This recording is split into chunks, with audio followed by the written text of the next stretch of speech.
Hello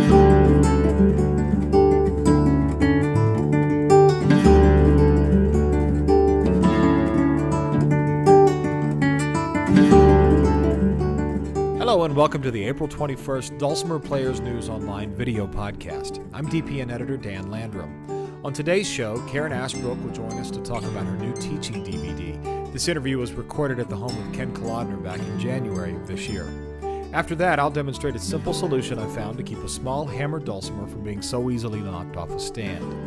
And we bring you our first DPNews Online YouTube redirect. It's our way of highlighting some of the excellent dulcimer-related video content just waiting to be found on the net. First, here's Karen Ashbrook. All right, well, the DVD was sponsored by the Belgian Folk Music Guild, the Flemish Folk Music Guild, to be specific, because they're trying to revive the hammer dulcimer in Belgium, in Flanders. It's called the hakkebord there, chopping board, very similar to the German name.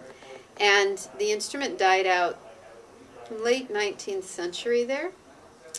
And so there's nobody on the continent today who can teach the fifth string, that tuning system of hammer and dulcimer, and they're trying to revive it. And they have a camp they've been running for over 25 years where they have successfully revived a lot of instruments, including the Flemish pipes and the hurdy-gurdy, now the accordion. The mountain dulcimer, their version of the mountain dulcimer, never died out. But for hammer dulcimer, they've had to import teachers to teach it.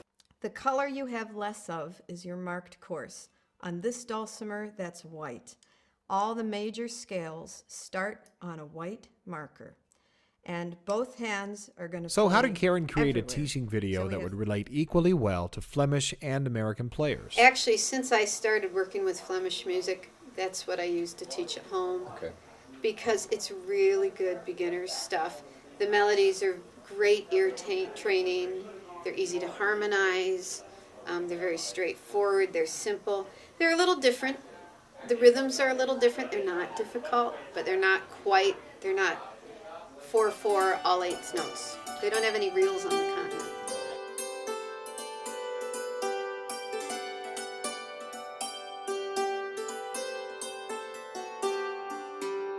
It starts with how to hold the hammers, how to tune. And the music that I used is a variety. My first tune is Ode to Joy from Beethoven's Ninth Symphony. I do have a couple Irish tunes. I have an American tune, Devil's Dream in there. A lot of Flemish, a couple French pieces. So it's a mixture of repertoire. Great for beginners. Karen's teaching DVD is available at KarenAshbrook.com. That's KarenAshbrook.com. One of the things that Bing and I hope to do is to get you to send us video you've taken. It doesn't have to be a big production either. Just point your camera at anything you think other dulcimer players might like to see. Or, if you've made a discovery and you have something you'd like to share, point the camera at yourself. That's what I did when I discovered a way to keep my tiny Masterworks soprano hammer dulcimer from being so easily knocked off its stand. Soprano by Masterworks, and it's the one I keep in my office, and I play larger instruments with dampers as well, but this is the one that I probably play the most because it's beside my desk all the time. I like the tone, and it stays in tune well. One of the things I haven't liked about this little instrument, though, is it's so light, I think it's about 7 pounds, that it's easy to knock off the stand. And it works well if you put a playing leg in it and have it on your lap, but that's inconvenient for me here in the office. I like to keep it on a stand. This happens to be a small stand by Dusty Strings. It's their sit-down stand. It fits nicely on here, but I've actually had to catch it a couple times when our big lumbering poodle comes through and has knocked the thing off. Well, recently I got one of these. This is a music stand by String Fever Music. David and Laurie Thompson make these. It attaches to the back.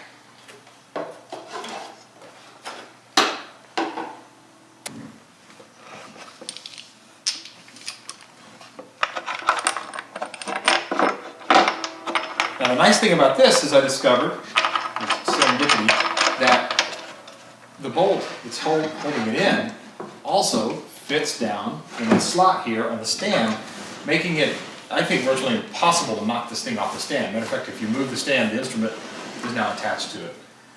They also come in really cool colors now that light up like the neon. It looks like it has a battery in it or something, but it doesn't.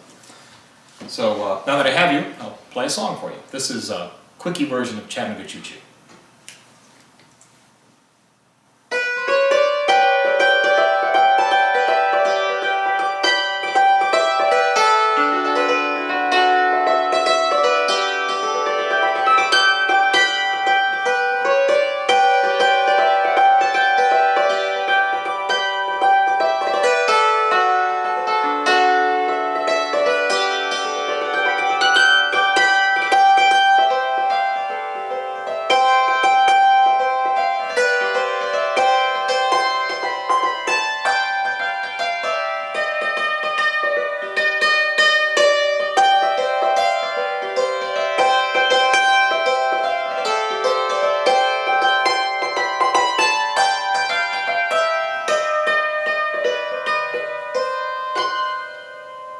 We'll end today's videocast by sending you on a journey with the DP News Online YouTube redirect.